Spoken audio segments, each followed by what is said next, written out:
चलो बच्चों, today we will start ionization enthalpy. What is the meaning of ionization enthalpy? Enthalpy it means heat, उष्मा, है ना? heat है ना, ऊर्जा. हिंदी में ऊर्जा बोलेंगे, यूँ उष्मा बोलेंगे, और ऐसे क्या बोलेंगे अपन? केमिस्ट्री में उसको एंथैल्पी बोलते हैं. क्या बोलते हैं? तो अपन बात कर रहे हैं आयोनाइजेशन एंथैल्पी. किसकी बात कर रहे हैं? Ionisation enthalpy. एंथैल्पी का मतलब समझ गए? एंथैल्पी में हमने 11th क्लास में पढ़ा था अच्छे से. हम लोग 11th में ही हो आप तो. 10th में आयोनाइजेशन एंथैल्पी पढ़ी है किसी ने? नहीं पढ़ी है, कोई बात नहीं. आयन का बनना, आयोनाइजेशन मतलब formation of ion. Formation of ion. Formation of ion बनने के दौरान क्या होता है? एनर्जी रिक्वायर्ड होती है. क्या होती है? एनर्जी क्या होती है? रिक्वायर्ड होती है. तो क्वेश्चन देखो, मीनिंग समझना पहले वर्ड. आयनाइजेशन मतलब formation of ion bye isolated cases, by atom. पहले एटम फॉर्म होता है, फिर वो आयन फॉर्म होता है. तो कोई भी एटम जो है वो आयन में बनती है, तब उसको एक रिक्वायर्ड एनर्जी चाहिए होती है. क्या चाहिए होता है? जैसे एक मान लो मेटल है, उसने क्या किया, M+ चार्ज आया और इलेक्ट्रॉन रिमूव किया, तो ये क्या हो गया? एक तरह से फर्स्ट आयोनाइजेशन एंथैल्पी हो गया. क्या हो गया? ऐसा कोई भी एलिमेंट जो इलेक्ट्रॉन को रिलीज कर रहा है तो उसको एक एनर्जी चाहिए. जैसे एग्जांपल ले लेंगे अपन, जैसे यहाँ पर सोडियम है. सोडियम कौन से नंबर पे आता है? 11. तो क्या हो जाएगा? K2L8M1. एक इलेक्ट्रॉन निकालना. 3 4 5 6 7 8 1 और 2 और ये 1. एक इलेक्ट्रॉन इसने निकाला, तो इलेक्ट्रॉन निकाला था, क्या बच गया इसके पास? 1 2 3 4 5 6 7 और 8 2. ये वाली शेल खत्म हो गई इसके. क्यों? क्योंकि अब ये 2 8 बच गया. K2L8. समझ में आया? अच्छा, हाँ या ना? मतलब अब इसके पास पहले 11 इलेक्ट्रॉन थे, अब इसके पास कितने हो गए टोटल? 10 इलेक्ट्रॉन. मतलब ये क्या हो गया? Na था और ये किस में चला गया? Na+ में. तो ये इसका आयोनाइजेशन एंथैल्पी हो गया. क्या हो गया? समझ में आया? हाँ या ना? क्वेश्चन समझना किसके इम्पोर्टेंट है. तो ये हो गया आयोनाइजेशन एंथैल्पी. क्लियर हुआ? तो डेफिनेशन बन जाती है कि require energy to remove electron. Require energy to remove electron is called ionization. ठीक है, डेफिनेशन साथ में बोलते रहना. अगर तुम लोगों ने लिख ली है तो, नोट्स लिख लिए हैं तो डेफिनेशन साथ में बोलते रहना. समझ में आया क्वेश्चन? अब क्या होता है कि एंथैल्पी जो आती है, आयोनाइजेशन एंथैल्पी जो होगी, यहाँ पे समझ में आ जाएगा तुमको. एंथैल्पी जैसे डेल्टा H1 की कम होगी कंपेयर टू डेल्टा H2 से, फिर डेल्टा H3 से. मतलब सबसे ज्यादा एंथैल्पी किसको चाहिएगी? Delta H3. इट मींस क्या है? मतलब एक इलेक्ट्रॉन रिमूव हो रहा है ना, तो फिर अगर दूसरा इलेक्ट्रॉन रिमूव होगा तो उसको और एनर्जी चाहिएगी. मान लो इसको एक इलेक्ट्रॉन रिमूव कर दिया, तो भाई सीधी बात है, जो न्यूक्लियस के बीच और इलेक्ट्रॉन के बीच चार्ज है वो इंक्रीज हो जाएगा. क्यों? क्योंकि वो सोच लगेगा यार ये तो मेरा इलेक्ट्रॉन जा रहा है. तो वो क्या करेगा? न्यूक्लियस और अट्रैक्ट करेगा दूसरे आउटर मोस्ट जो इलेक्ट्रॉन बचे हैं उनको. समझ में आया? तो इसीलिए वहां पर एनर्जी और ज्यादा चाहिएगी इलेक्ट्रॉन को रिमूव करने के लिए. समझ में आया? तो जो सेकंड आयोनाइजेशन एंथैल्पी होगी, मतलब ये IE फर्स्ट हो गया, ये IE सेकंड हो गया और ये IE थर्ड हो गया. तो सबसे ज्यादा कहाँ एनर्जी चाहिएगी? जब तीसरा इलेक्ट्रॉन निकालेगा ना, तब ज्यादा एनर्जी चाहिएगी. किसको? एलिमेंट एटम को. समझ में आया? समझ में आया? अब आयोनाइजेशन एंथैल्पी का हमारे पीरियोडिक फंक्शंस में क्या फर्क पड़ता है?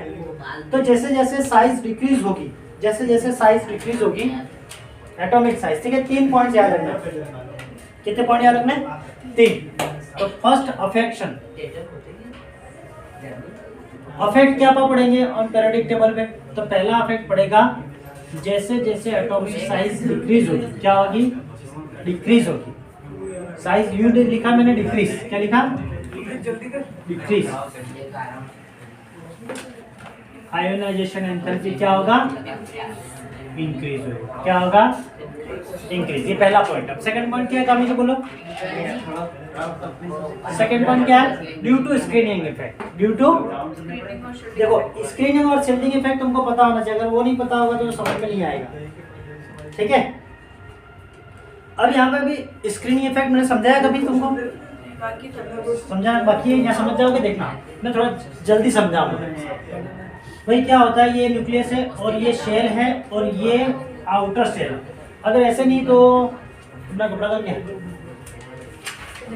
चलो मैं इसको थोड़ा और स्पीड से शॉर्ट में समझाता हूँ, देखते हैं वो समझ में देखना। ये न्यूक्लियस है, ये शेल हो गया, ये क्या हो गया, ये क्या है, शेल, और ये क्या है, न्यूक्लियस। क्या है, दिख रहा है क्या लिखा मैंने? अब यहाँ पे इलेक्ट्रॉन है मान लो, तो उस दोनों के बीच में क्या होगा, अट्रैक्शन होगा। क्या होगा, अट्रैक्ट करेगा, अट्रैक्शन होगा। यहाँ पे इलेक्ट्रॉन होगा और यहाँ पे भी इलेक्ट्रॉन, इन दोनों के बीच में क्या होगा, इन दोनों के बीच में रिपल्शन होगा। क्या होगा, क्या होगा, मतलब न्यूक्लियस तो अट्रैक्ट कर रहा है इलेक्ट्रॉन, इस इलेक्ट्रॉन को भी अट्रैक्ट कर रहा है। न्यूक्लियस जो इस इलेक्ट्रॉन को भी अट्रैक्ट करेगा, इसको भी अट्रैक्ट करेगा, इसको भी, यहाँ पे भी जो इलेक्ट्रॉन होगा उसको भी अट्रैक्ट कर रहा है। ये तो न्यूक्लियस से अट्रैक्शन फील करेंगे, लेकिन जब इन दोनों आपस में शेलों की बात की जाएगी तो वो क्या करेंगे, रिपल्शन करेंगे। तो न्यूक्लियस तो इसको क्या है, तो पास में आ जा, ये भी पास में आ जा रहा है, ये भी पास में आ जा, पर ये दोनों आपस में, मतलब ये आउटर शेल हो गया। कौन सा शेल हो गया, ये आउटर शेल, और ये कौन सा हो गया, इनर शेल। कौन सा हो गया, अब इनर शेल और आउटर शेल में जो रिपल्शन होगा, है ना, और इसके बीच में जो अट्रैक्शन होगा, इसी को बोलते हैं अपन स्क्रीनिंग इफेक्ट। क्या बोलते हैं, स्क्रीनिंग इफेक्ट या शील्डिंग इफेक्ट। क्या होता है, ये तो हो गया शील्डिंग इफेक्ट, ठीक है, और इसको बोलेंगे अपन स्क्रीनिंग इफेक्ट। क्या बोलेंगे, स्क्रीनिंग इफेक्ट और शील्डिंग इफेक्ट दोनों एक ही चीज है।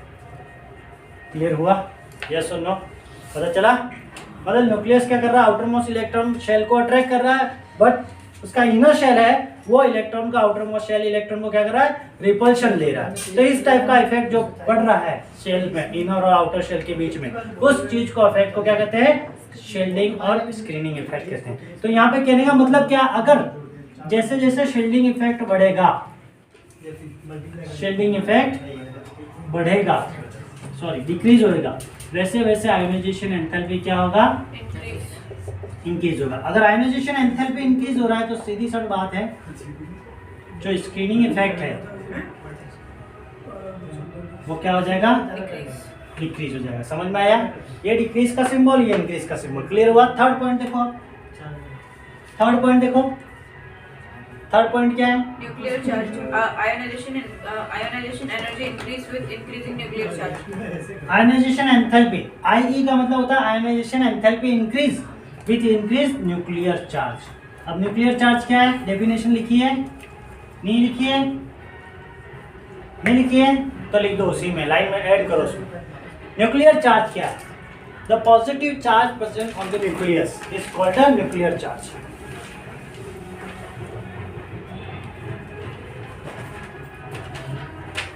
ठीक है, positive charge presents on the nucleus. क्या भाई शादी वादी हो रही है, किसकी शादी है, जहाँ तेरे को बुलाया क्या? नहीं मेरे बंदा अरे मैंने कल कहा मामा के लिए तो दुल्हन नहीं ढूंढा है। समझ लो, माइंड को हल्का रखो आप, माइंड को क्या रखो, हल्का। कोई बहुत ऐसे नहीं आया, नहीं आया बाढ़ में गया, दोबारा सीख लेंगे, नहीं आया दूसरी बार, नहीं आया तो तीसरी बार सीख लेंगे। सुनना, आयोनाइजेशन एंथैल्पी क्या, require energy for removal of the electron. कोई भी आइसोलेटेड एटम जो गैसेस फॉर्म में होगा, कोई भी एटम को क्या होगी, एनर्जी को रिक्वायर्ड है कि वो अपने इलेक्ट्रॉन निकाले। भाई ये भी एक समस्या है भाई, अपने को क्या है भाई, हम कम काम करते हैं तो अपनी एनर्जी को क्या करते हैं, बर्न करते हैं कि नहीं करते, एनर्जी बर्न होती है नहीं, कोई भी काम होता है, डाइजेशन हो, दौड़ना हो, यहाँ पे क्या एनर्जी चाहिए, इलेक्ट्रॉन को धक्का मार के बाहर निकालना है। तो जो एनर्जी चाहिए उसको बोलेंगे अपन आयन, मतलब ये सिंपल वर्ड है मेरे, formation of ion by atom, है ना, रिक्वायर एनर्जी चाहिए जो फॉर्मेशन ऑफ आयन के लिए। तो अब यहाँ पे मैं बोल रहा हूँ जो एटम फॉर्म कर रहा है, एटम आयन फॉर्म कर रहा है, उसको जो एनर्जी चाहिए वो कहलाता है आयोनाइजेशन एंथैल्पी। अब जितनी बार इलेक्ट्रॉन देगा वो आयोनाइजेशन एंथैल्पी कहलाएगी। अगर एक बार दिया तो आयोनाइजेशन एंथैल्पी 1, दो बार दिया, दो बार इलेक्ट्रॉन डोनेट किया तो आयोनाइजेशन एंथैल्पी 2, तीसरे टाइम इलेक्ट्रॉन डोनेट करके मतलब रिमूव कर दिया तो आयोनाइजेशन एंथैल्पी 3। तो मतलब आयोनाइजेशन एंथैल्पी 1 क्या हो जाएगा, एक बार इलेक्ट्रॉन रिमूव हुआ, दूसरा इलेक्ट्रॉन रिमूव हुआ तो आयोनाइजेशन एंथैल्पी 2 हो गया। तीसरा आयोनाइजेशन एंथैल्पी कब होगा, जब तीसरा इलेक्ट्रॉन रिमूव होगा, तो वो आयोनाइजेशन एंथैल्पी है। अब इस एंथैल्पी मतलब कहने का मतलब क्या, रिक्वायर एनर्जी चाहिए इलेक्ट्रॉन निकालने के लिए, सिंपल बात ये होगी। अब क्या है, ये भी हमको क्लियर हो गया कि भाई IE1 में मतलब पहला इलेक्ट्रॉन निकालेगा तो कम एनर्जी चाहिए और दूसरा इलेक्ट्रॉन निकालेगा ज्यादा और तीसरा निकालेगा तो और ज्यादा। ऐसा क्यों सर? ऐसा इसीलिए कि जैसे ही इलेक्ट्रॉन निकालेगा एलिमेंट एटम, तो क्या होगा, वो इसके न्यूक्लियस और इलेक्ट्रॉन के बीच में चार्ज इंक्रीज हो जाएगा, मतलब अट्रैक्शन बढ़ जाएगा, न्यूक्लियस और अट्रैक्ट करेगा। एक इलेक्ट्रॉन निकल गया फिर दूसरा निकलने तैयार है, वो अट्रैक्शन बढ़ने की वजह से एनर्जी और ज़्यादा चाहिए कंपेयर टू फर्स्ट इलेक्ट्रॉन जो रिमूव हुआ उससे। फिर तीसरा और ज़्यादा चाहिए, तो चौथा हो ही नहीं पाता, चौथा पांचवा फिर मुश्किल हो जाता है। समझ में आया? हाँ या ना? है ना? ध्यान देना इधर। तो यहाँ पे इसलिए मैंने लिखा है कि ज़्यादा एनर्जी किसके लिए चाहिए कि ज़्यादा इसकी, ठीक है, और लो एनर्जी सेंटर। तो जैसे ये इसके लिए एनर्जी होगी, अगर इसको दूसरा इलेक्ट्रॉन रिमूव करना तो और ज़्यादा, पर हालांकि ये इतना ही करके संतुष्ट हो जाता है। समझ में आया? आया? वो कोई अलग अलग एलिमेंट्स हैं। क्लियर हुआ मिस्टर राज? अब क्या फर्क पड़ता है, मैंने ये बता दिया, ये मेटल आइसोलेटेड गैसेस फॉर्म में, ये आ गया आयन फॉर्म में। कौन से फॉर्म में आ गया? Isolated ion. अब क्या अफेक्ट होता है पीरियोडिक टेबल में? तो एटॉमिक साइज जब डिक्रीज होगा तो क्या होगा, आयोनाइजेशन एंथैल्पी क्या होगा, इंक्रीज होगा। क्या होगा? क्या होगा? इंक्रीज। अगर शील्डिंग इफेक्ट डिक्रीज हुई तो आयोनाइजेशन एंथैल्पी क्या होगा, इंक्रीज होगा। क्या होगा? इंक्रीज। ठीक है, आयोनाइजेशन एंथैल्पी अगर इंक्रीज हो रही है, कब इंक्रीज होगी? जब न्यूक्लियर चार्ज भी इंक्रीज होगा। मतलब न्यूक्लियर चार्ज इंक्रीज होगा तो आयोनाइजेशन एंथैल्पी भी क्या होगी, इंक्रीज होगी। समझ में आया? शील्डिंग इफेक्ट के बारे में बताया था मैंने, it is affect between the outermost shell electron and innermost shell electron, repulsion and attraction between the nucleus and outermost shell electron. मतलब outermost shell electron nucleus के बीच में जो अट्रैक्शन है वो innermost shell electron और outermost shell के बीच में जो रिपल्शन है उस इफेक्ट को बोलते हैं स्क्रीनिंग इफेक्ट। ठीक है, या शील्डिंग इफेक्ट। समझ में आ गया? क्लियर हुआ? ये था आयोनाइजेशन एंथैल्पी। क्लियर है बच्चा? चलो अब किसकी बात करेंगे नेक्स्ट?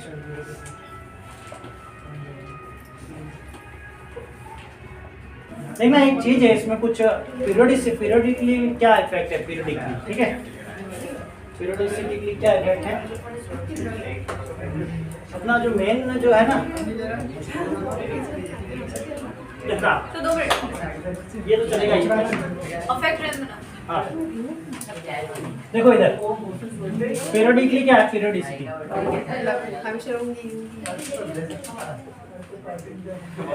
पीरियोडिकली क्या है देखना, इधर देखो।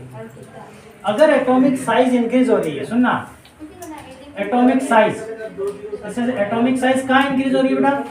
Atomic size down the group increase होगी। क्या होगी? Down the group. Down the group क्या होगी? इंक्रीज। मतलब जैसे डाउन जाएंगे तो एटॉमिक साइज क्या हो जाएगी? इंक्रीज हो जाएगी। ठीक है, तो आयोनाइजेशन एंथैल्पी क्या हो गया? डिक्रीज। क्योंकि मैंने अभी लिखवाया एटॉमिक साइज अगर डिक्रीज होगा तो आयोनाइजेशन एंथैल्पी इंक्रीज होगा। डाउन द ग्रुप जाएंगे तो ये स्थिति हो जाएगी। ठीक है, दूसरा क्या बताया मैंने एक्सप्लेनेशन में, अब याद रखना, एटॉमिक साइज अगर डिक्रीज हो रही है, क्या हो रही है? डिक्रीज। तो न्यूक्लियर चार्ज इंक्रीज हो रहा है। एटॉमिक साइज अगर डिक्रीज हो रही है, याद रखना एक बार, एटॉमिक साइज अगर डिक्रीज हो रही है, क्या हो रही है? क्या हो रही है? ये बात याद रखना क्योंकि ये बहुत सारा क्वेश्चन पढ़ेंगे तब दिक्कत आएगी। डिक्रीज हो रही है तो न्यूक्लियर चार्ज क्या हो जाएगा? इंक्रीज हो जाएगा। क्या हो जाएगा? न्यूक्लियर चार्ज क्या हो जाएगा? इंक्रीज हो जाएगा। ये भी ध्यान में रखना, ये पॉइंट्स हैं। ठीक है, ये पॉइंट है, ये पीरियोडिकली में हमको पता चलना चाहिए किस तरह से हो रहा है। तो सीधी बात है, न्यूक्लियर चार्ज अगर इंक्रीज हो रहा है और एटॉमिक साइज, बोलो, एटॉमिक साइज डिक्रीज हो रहा है। अगर एटॉमिक साइज डिक्रीज हो रहा है तो न्यूक्लियर चार्ज बढ़ेगा और ये दोनों ही चीजें अफेक्ट करेंगी न्यूक्लियस का इलेक्ट्रॉन के बीच का अट्रैक्शन को क्या करेंगी? वो इंक्रीज करेंगी। क्या करेंगी? इंक्रीज करेंगी। तो इस दौरान इन दोनों के कारण जो अट्रैक्शन है बिटवीन न्यूक्लियस और इलेक्ट्रॉन वो बढ़ जाएगा। क्या हो जाएगा? क्या हो जाएगा? बढ़ जाएगा। ध्यान में आ गया? हाँ या ना? समझ में आया कि नहीं आया? मैंने क्या बोला अभी? मतलब ये जो अट्रैक्शन है वो क्या हो जाएगा? इंक्रीज हो जाएगा। कब? इन दोनों के कारण। समझ में आया? मतलब न्यूक्लियर चार्ज, एटॉमिक साइज घटेगा और न्यूक्लियर चार्ज बढ़ेगा, इन दोनों के कारण क्या हो जाएगा, force of attraction between nucleus और इलेक्ट्रॉन वो क्या हो जाएगा, इंक्रीज हो जाएगा। क्या हो जाएगा, again repeat, force of attraction electron between nucleus या न्यूक्लियस बिटवीन इलेक्ट्रॉन कब इंक्रीज हो जाएगा, जब एटॉमिक साइज डिक्रीज हो जाएगा और न्यूक्लियर चार्ज इंक्रीज हो जाएगा। और ये हमेशा ध्यान रखना, एटॉमिक साइज अगर डिक्रीज हो रहा है तो न्यूक्लियर चार्ज इंक्रीज होगा क्योंकि अट्रैक्शन बढ़ जाएगा। याद आ जाएगा, क्लियर हो गया इतना, कोई डाउट है? चलो